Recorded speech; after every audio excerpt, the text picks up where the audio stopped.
spreading something that will enlighten them, okay, that will add flavor into their life. Okay, that is you and me. Okay, we are the good news. Okay, and we can share the good news, right? Because why? We already, experience the goodness of God, and we shouldn't keep that goodness of God inside us. We need to release it. Okay, we need to spread it. Okay, just like you eat a bread, you spread all over your bread, with the jam that you love. Okay, and you do not want to miss, or tending to spread from person to person. Okay, now you spread one, then the other person also start to learn. Okay, learn from you, learn from your model. Okay, and to spread to another person.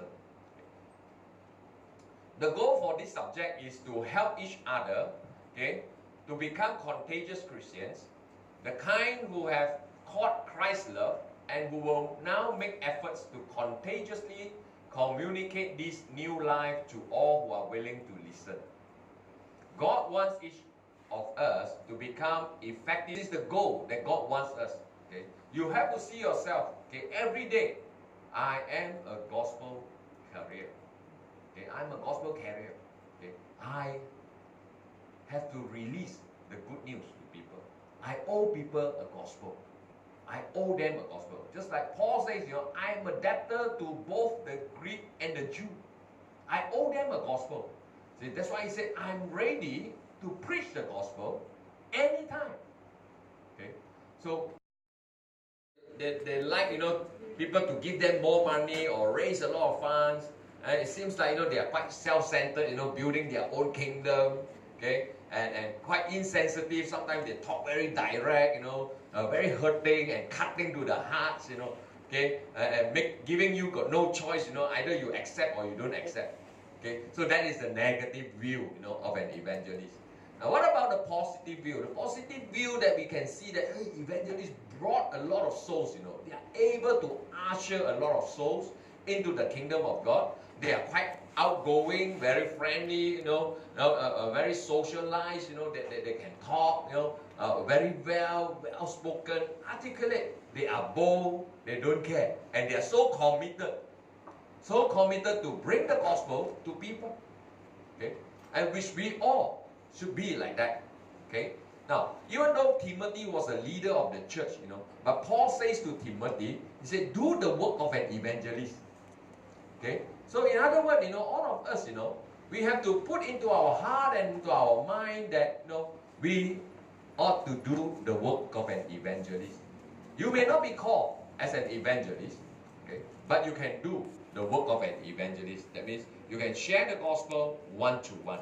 Okay, evangelists, they can share to one person, they can share to a group of people, they can share to multitudes at one time. That is their calling. Okay, if you don't have that calling, doesn't matter, but we still can be a little evangelist, okay, in a small scale. Okay. Now, the key components for relational evangelism, okay, the first one is be authentic. All right, John Edrich said this: Christians are to be good news before they share the good news. Okay, that's where just now I touch on, okay, your testimony, okay, as a believer, no matter where you are, in your own family, in your neighborhood, in your school, in your workplace, in your community, okay, your testimony is important. How people look at you. Okay, are you a nice person? Are you someone, that is very authentic? There is no hypocrisy in your life.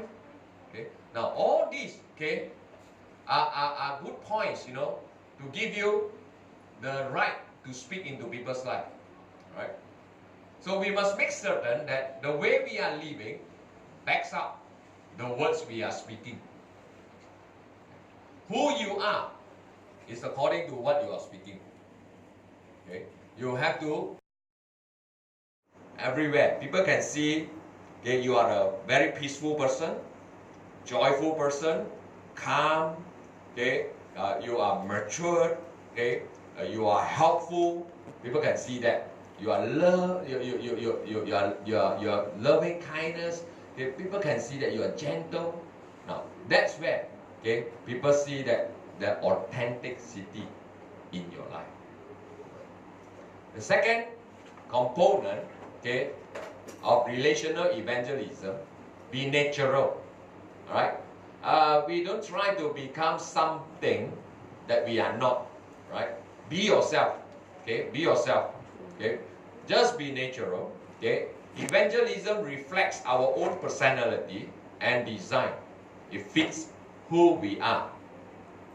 We do not need to, to copy somebody else's example or lifestyle. Okay. Just be natural. Be yourself, because you are fearfully and wonderfully made by God. You are uniquely made by God.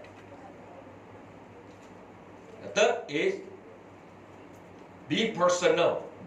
Now there are a lot of ways of impersonal evangelism is by giving out tracts and using religious radio or television or maybe bumper stickers to do that. But evangelism, we have to build friendship. Okay, we talk to them, we care for the person. Okay, we let the person know, okay, that we care for their well-being, and that is very personal. Don't just pass a tract and then you move away, okay, and you read it.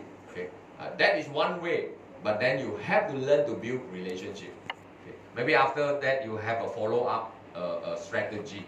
Okay, to come back to the person. Okay, how do you find the tracts? Or have you read the tracts that I've given to you? Okay, what do you think about that article? So we must have a lot of ways, to try to, move into the spiritual conversation that give us the opportunity to share the gospel. Right? Sometimes you may start a ministry, okay? Ministry like, to the poor,